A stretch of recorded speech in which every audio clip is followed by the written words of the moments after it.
Why will a country of 19 million people not allowed to have a nuclear weapon, while a country with just 10 million people allowed to have one? Nuclear weapons are very, very dangerous, and using them in day-to-day combat would be a disaster.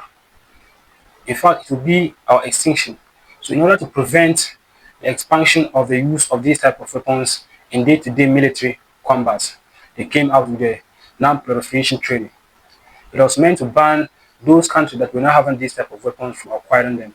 And for the countries that already had them at the time, they agreed that they will share the nuclear technology with the countries that were not having them, for them to use the uranium for domestic or for peaceful purposes. And in turn, those having them will disarm what they had. In simple terms, they will stop producing more warheads. And over time, they will eventually eliminate what they had.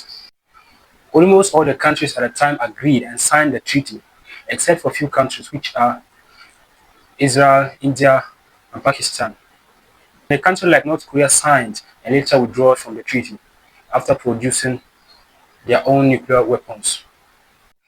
Meanwhile, Iran was a signatory of the treaty, which means they could not produce the weapons. And later, Pakistan and India acquired the weapons.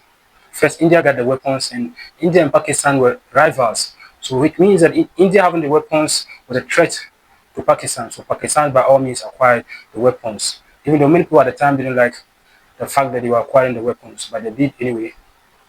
By the way, Israel does not specifically say yes or no when it comes to the question of having nuclear weapons or not.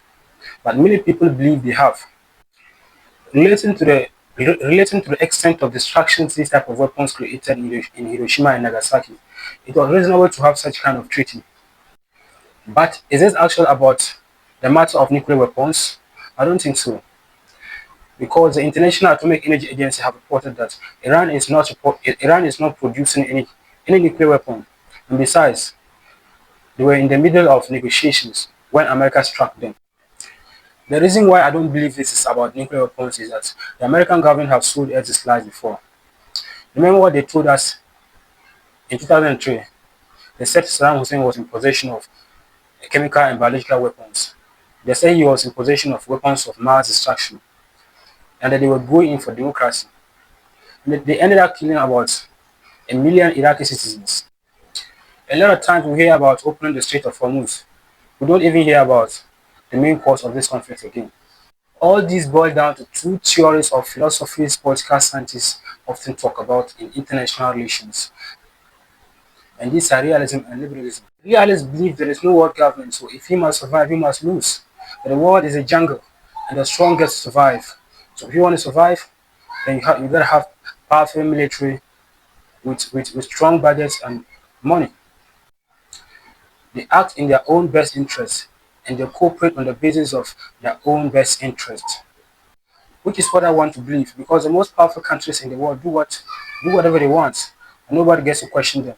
Countries like Russia or China, or even US, they can decide to invade a country and nobody can question them. And guys like North Korea's Kim Jong-un, because of his unpredictable behavior, people don't get to cross his path. So if you want to survive, you have to be strong.